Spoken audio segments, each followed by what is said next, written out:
Hi, are you guys with me? Yes. Okay.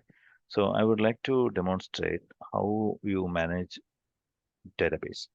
People talk about databases, and if you are new to software and you're trying to learn this, one important thing that you should learn if you are a IT person, a software person, can be a tester, business analyst, database analyst, data analyst, or a developer. One thing that you must know is database.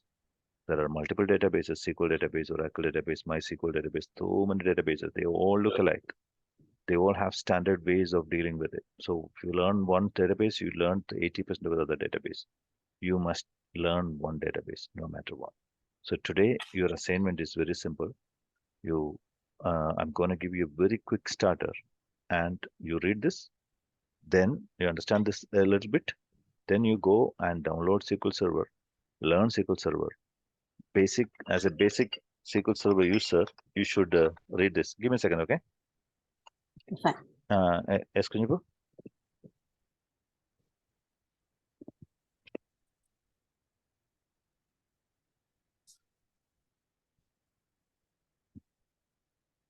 Do you want me to come and pick you up? I can. Do you want to come now, or you want me to come a bit later? I'm in a meeting now. I'm in a meeting and I'll wind it up and come. Okay? Okay. No, no, no. I'll come and pick you up. Okay.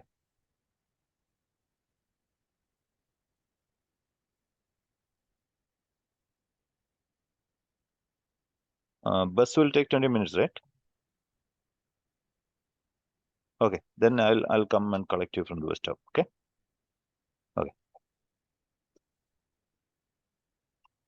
No, I'm sorry for that. My son come calling from the university. So it's important that you understand database. Now, what do you do with the database? Is it too complex? As an IT person, if you don't know database, what would happen? You will be handicapped. And what it takes to learn database? Probably it will take you to, 3 days or 4 days to understand a database. If you put a lot of effort, you can understand database so quick in 3 days time, and you can use yourself a database expert in 7 days time if you have the right trainer, right time to learn and everything. Okay, so do not hesitate. Just jump in, learn database. No matter what profession you take, you must know database. Now, how to get started on the database? Install SQL Server. It's a free downloadable, and you can install on a Windows server. 1 hour you can install it. Searching in Google, say download SQL Server. Give you a SQL Server Express. Download, install. You're okay. Once you install, it will give you a window like this: user ID and password. It will give you instruction what user ID password to use. Watch a YouTube video, some YouTube videos to understand this. This is a Kickstarter. I'm not going to train you, teach you how to do and what to do, all those things. I'm just giving you an idea so that you get started much faster. Connect it connected to the database. Left hand side, what you see is a explorer where you can see various database objects, and you don't need to worry about all this object. All you need to worry about, yeah, in today's call is tables, right? Click here. It opens up all the existing databases. Now I am going to create a new database for our project, and you see how I'm creating a new database. I right click it, Microsoft. Everything Microsoft is configurable. Or right click, you see new database.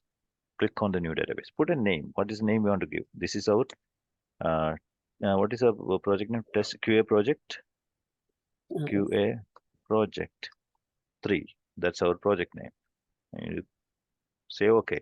You have created a database. Many people think it's so difficult, but it's you have done it in 2 minutes. Open it up. You see tables, views, programs, and things like that. Don't worry about all those things. Click on tables, and you want to right click and create your first table. Now, what is a table? Let's say you open up an Excel sheet and create data in Excel sheet, right? For example, you say, I want to manage the first name, last name of somebody with they have to give me some, expense report. And when you create an expense report, you have type of expense type, you have expense name, and you have expense amount. That's all you have, right? So let's create an expense report. Expense ID int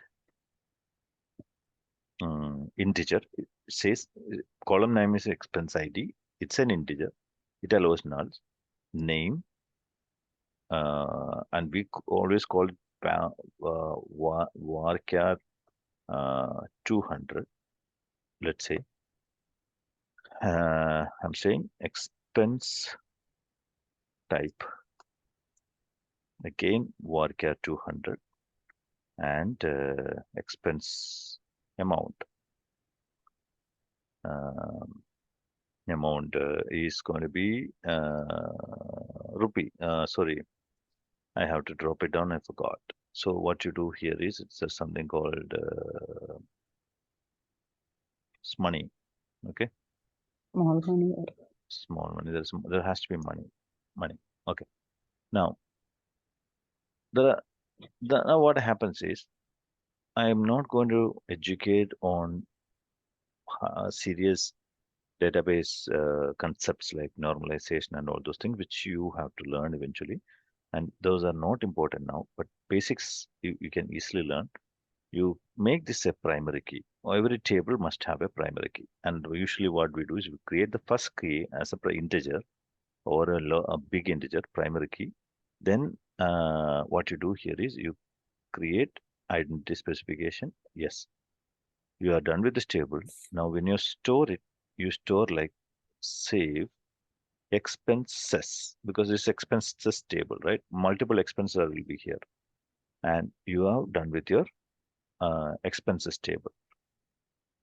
Now you come here, refresh, you see expenses table coming here. You right click, select expenses table. Right click on select expenses table. So the store procedure has automatically, the SQL Server has automatically returned the select statement and gave you the result. I'm going to explain this very real quick soon.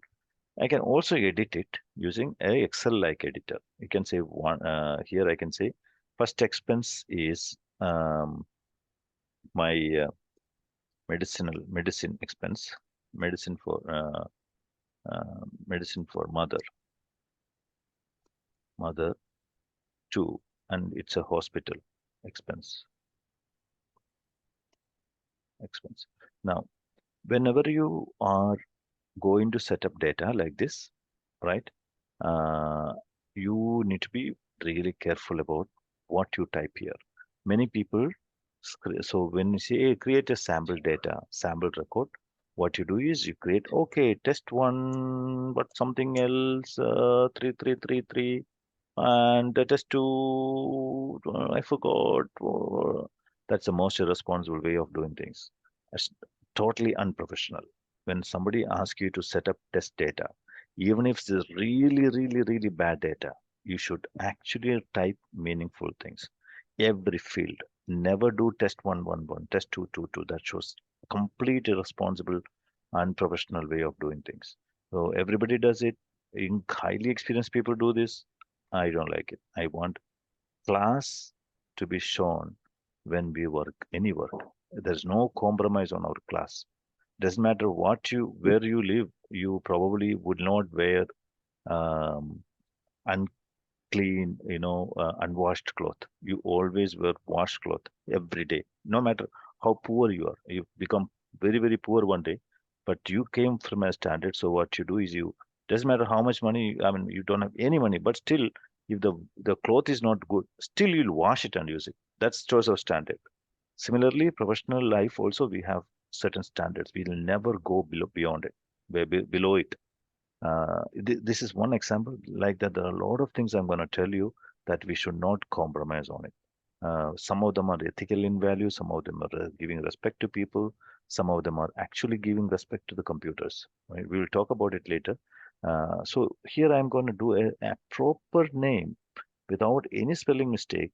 Like I will be careful, like I do like programming, right? So I would say hospital expense And this one again, I'll put hospital, but I will not make any spelling mistake. I put hospital, $22. Then I hear personal expense for home, and this is personal, uh, $10. Now, when you are in a test, especially QA job, when you do the QA job, most of the time people will ask you to set up sample data because you say expected data, right? That's something that you always show. Expected data has to always be